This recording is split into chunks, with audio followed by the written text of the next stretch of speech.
sexo y violencia, apto para todo público. Programa de Producción Nacional Independiente, certificado número 25317. El éxito no tiene edad, de Oliver Rosales Ocampo, el escritor de las Américas. Presenta.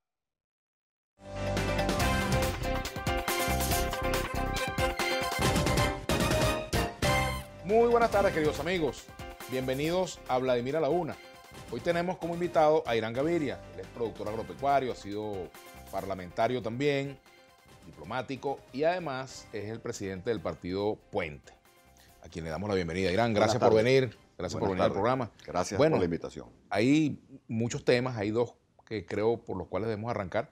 Uno tiene que ver con el comunicado o la declaración que dio hace unos minutos el ministro de Interior, Justicia y Paz, el general Reverol, con respecto al operativo realizado ayer en el Junquito, donde murieron Oscar Pérez y otros integrantes de su grupo, y donde también fallecieron, entiendo que 2 funcionarios policiales, ¿no?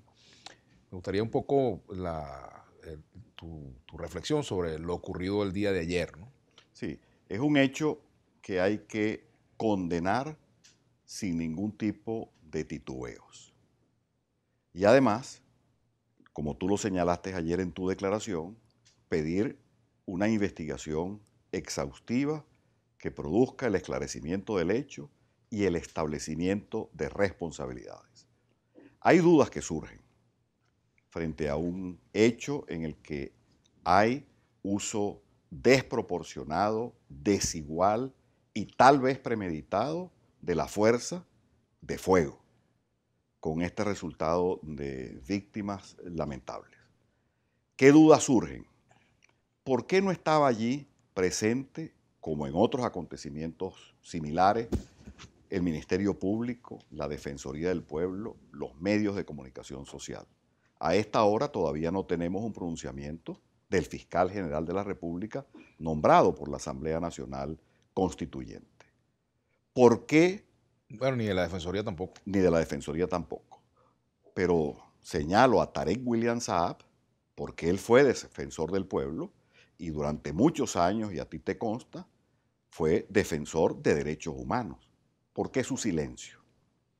¿Por qué en ese operativo intervienen grupos que no son funcionarios de los cuerpos de seguridad del Estado?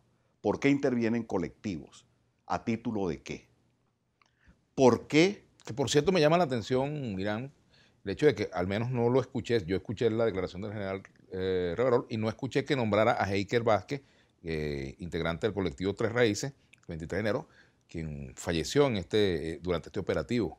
Y sí, de acuerdo a lo que el propio Freddy Bernal ayer... Claro, pero ¿por qué razón civiles armados participan en una operación de esta naturaleza? ¿A título de qué? Y luego otra pregunta, entre muchas otras, pero quizás la más importante. Si ellos, como dicen muchos de los videos, querían entregarse, ¿por qué fueron llevados a esta situación que todos lamentamos? Tanto las vidas que se perdieron del lado de Oscar Pérez y de quienes lo acompañaban, como de los funcionarios públicos, pero allí la tarea era, si se quería desmantelar una supuesta banda que estaba al margen de la Constitución, el procedimiento ha debido ser detenerlos. Y en los videos que se ven, ellos dicen que se quieren entregar. ¿Por qué se llegó a esta situación? Pero esas preguntas deben ser esclarecidas en el menor tiempo posible por una investigación, no únicamente de los cuerpos policiales. Tú fuiste parlamentario. En este tipo de acontecimientos, el Parlamento, la Asamblea Nacional, la Comisión de Derechos Humanos debe intervenir. Pero, repito, es un hecho condenable. No se puede llegar a estos extremos de violencia, de ajusticiamiento, de saldar cuentas de la manera en que hemos visto esta situación.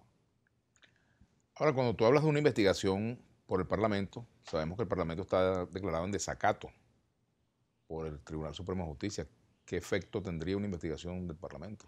Bueno, hay que esclarecer los hechos, aun cuando exista esta medida inconstitucional por parte del Tribunal Supremo de Justicia sobre la legítima Asamblea Nacional. Allí hay en la Asamblea Nacional una Comisión de Derechos Humanos y hay maneras de investigar estos hechos, aun cuando pueda existir un bloqueo tanto del Tribunal Supremo de Justicia como de los cuerpos de seguridad. ¿Qué efecto puede tener este caso, Irán, en el país? ¿Qué efectos políticos en el país? ¿Qué efectos puede tener? Primero, un sacudón. La conciencia nacional está sacudida por esto. Y luego, llamarnos la atención, que no puede existir, porque si se pretendía con este hecho, surgen muchas hipótesis. Sería un poco aventurado adentrarnos a ella, pero si se quería con esto enviar un mensaje a quienes nos oponemos pacífica y constitucionalmente al régimen, de que esas pudieran ser las consecuencias, pues se está sentando un precedente que puede revertirse y que quisiéramos que no ocurriera, porque cuando se desata la violencia, se puede saber cómo comienza, pero no cómo continúa y cómo termina. Alto, alto a la violencia, y hay que condenar, repito, sin un tipo de duda, esto que ocurrió en el día de ayer. Aquí me pregunta Lisette Clemente. Buenas tardes, Vladimir. Su opinión de ayer en el video me causó mucha confusión. ¿Usted apoya o no a los grupos armados? Mire, de eso me acusaron también en la llamada Cuarta República cuando yo defendí los derechos humanos de incluso gente como el propio presidente Nicolás Maduro, como Freddy Bernal, como Rafael Uzcategui, como muchos compañeros en ese entonces que estuvieron detenidos por la policía política, como muchos presos políticos que hubo también y a los cuales salí a defender en mi condición de defensor de los derechos humanos en ese tiempo. Para mí es un tema de garantías constitucionales solamente y de hacer las preguntas que como periodista me debo formular. Bueno, si tengo algunas impresiones que dar, pues las doy haciendo uso de mi derecho constitucional a ello.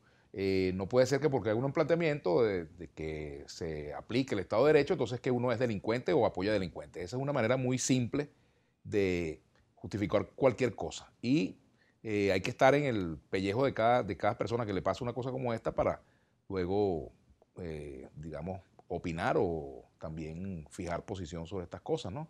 Y me perdona que me extienda en ese comentario, pero creo que una cosa es la legalidad y otra cosa son las ideas que unas personas puedan tener. Yo no tengo por qué compartir las ideas de alguien para defender un derecho, pues. Así es, y sobre todo un derecho fundamental que como es el derecho a la vida, que es el derecho a la vida. Valga nuestra condolencia, nuestro sentimiento a los familiares de estos venezolanos, y hay una muchacha de estos venezolanos fallecidos de una manera que no se puede aceptar en el día de ayer. Sí, yo diría que lamentable todas las muertes, ¿no? Todas, sin ninguna excepción, ¿no? Ahora, Irán, este tema también genera mucha preocupación con respecto al destino del diálogo. ¿Qué impacto puede tener esto, por ejemplo, en el proceso de negociación política? Bueno, el diálogo tiene muchos detractores, tanto del lado nuestro, de quienes adversamos al régimen, como del lado del oficialismo. Son crecientes las divergencias al interior del oficialismo sobre la posibilidad del diálogo. Y este evento, por supuesto, contamina el desarrollo del diálogo. Pero hagamos votos, Vladimir, porque la próxima reunión que está prevista para el jueves 18, avancen las negociaciones y se llegue a un acuerdo. Tú sabes que desde nuestra posición, tanto en el Partido Puente como la posición personal, hemos abogado por un camino de unión, de entendimiento, para superar esta pavorosa crisis socioeconómica, político-institucional que nos embarga. De forma tal que, frente al diálogo y con estas acechanzas al interior de la oposición y al interior del oficialismo, nosotros pensamos que hay que apoyar ese proceso y hacer votos porque culmine en un acuerdo. También me gustaría un comentario tuyo, Irán, sobre la homilía de Monseñor Basabe con motivo de la conmemoración en la procesión de la Divina Pastora. El presidente Maduro ha ordenado una investigación en torno a lo que dijo Monseñor Basabe en cuanto a si se estarían cometiendo o no delitos previstos en la ley contra el odio. Sí, los prelados venezolanos, los obispos venezolanos, la Conferencia Episcopal Venezolana ha tenido durante toda su historia, pero particularmente en los últimos años, una posición muy clara condenando la situación de hambre, desnutrición, violación de derechos humanos y pidiendo un cambio de rumbo. Y dentro de esta perspectiva hubo el pronunciamiento tanto del obispo de Barquisimeto como del obispo de Yaracuy, pero previamente se había producido se habían hecho dos pronunciamientos de la conferencia episcopal de manera muy categórica y muy firme. Nosotros reiteramos nuestra solidaridad con la jerarquía eclesiástica venezolana, con los prelados venezolanos, con la Iglesia Católica, en la posición política que han tomado. Porque decir que no hay en ellos una posición política en favor del cambio de una Venezuela democrática, de respeto de la Constitución y de los derechos humanos, sería no decir la verdad. Y no se le quita a la conferencia episcopal, a los obispos, a los prelados venezolanos, ninguna virtud diciendo que ellos también tienen, como a lo largo de la historia han tenido, desde el Santo Padre hasta el cura más llano de una parroquia, una posición frente a los acontecimientos nacionales o internacionales. Y eso es una posición política, de forma tal que igualmente nos solidarizamos con la conferencia episcopal, con los prelados venezolanos y con el papel, el rol político que han jugado en esta difícil coyuntura. Tenemos que hacer una pausa. Al regreso me gustaría entrar con Irán Gaviria a analizar la situación de la producción agrícola en Venezuela, las perspectivas para este año, qué se debe hacer, qué se puede hacer para garantizar al menos, quizás parcialmente, el acceso de los venezolanos a la alimentación a la cual tenemos todos derecho. Así es. Vamos a hacer la pausa, ya venimos con Irán Gaviria.